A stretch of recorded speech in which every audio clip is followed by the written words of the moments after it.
In a new piece in The Atlantic, constitutional scholar Laurence Tribe and former Judge Michael Luttig write this, quote, "The former president's efforts to overturn the 2020 presidential election and the resulting attack on the Capitol placed him squarely within the ambit of the Constitutional disqualification clause.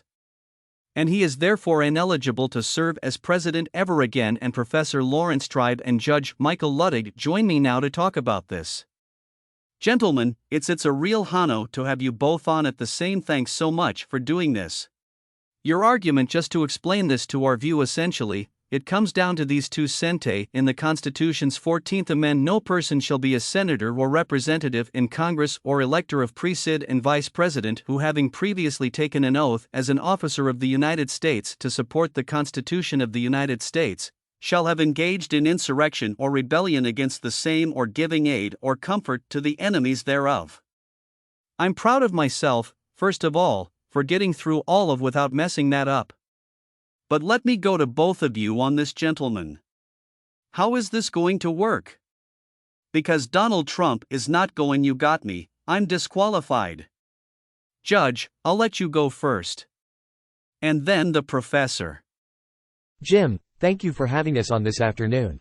Professor Tribe is the most celebrated constitutional mind in America, and deservedly so. And he has been that for the past 4 decades. Professor Tribe has been studying the Constitution and even the disqualification clause of the 14th Amendment his entire illustrious career. I first began to think seriously the 14th Amendment disqualification clause only 2 years ago in January but I quickly came to the same see that Professor Tribe had come to many years before and then in the 2 years between January 6 and today, Professor Tribe and I have been discussing the disqualification clause and the possible disquali of the former President Privatel between ourselves. That what has brought our article for is some magnificent scholarship by Professors Bort and Paulson that is forthcoming and a law from the University of Pennsylvania. Their monumentally important contribution that they have made is that they have demonstrated that what might have been is not, which is to say this Section 3 of the 14th Amendment means exactly what it plainly and clearly says, specifically as you just read. Yeah. Any person who previously has taken the oath of office to support in the Constitution of the United States and who then engages in insurrection or rebellion against the United and the Constitution of the Unit shall not thereafter hold. In this instance, the office of the Presidency of the United. That language in the Constitution simply could not be any clearer. It is unmistakable in its application to the former president. The only thing that was not no Professors Bort and Paulson did their scholarly work is whether this was the actual meaning under the original understanding of the Constitution, and the professors confirmed and demonstrated that indeed it. Jim, what it means, and it's a great honor to be on with the distinguished, justly celebrated judge ruling.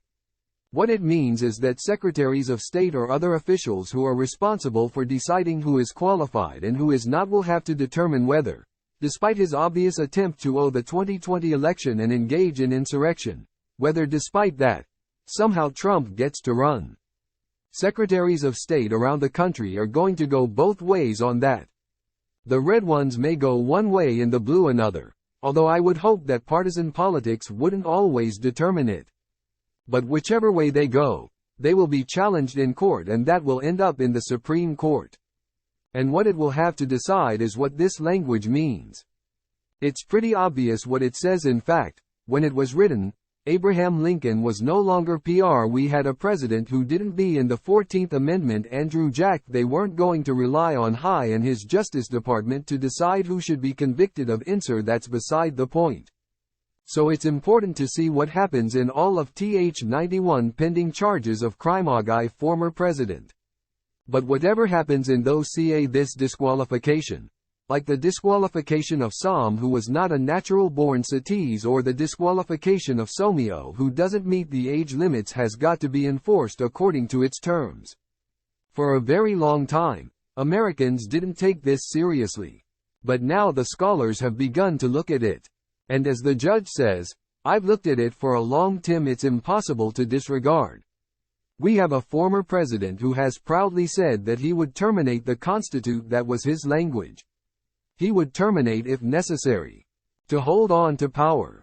How can he say that and take the oath to uphold the Constitution? This is going to end up in the Supreme Court. It's a monumental issue. the most important constitutional issue of our day.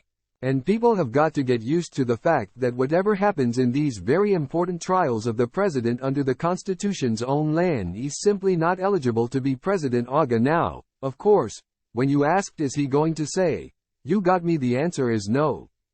He never says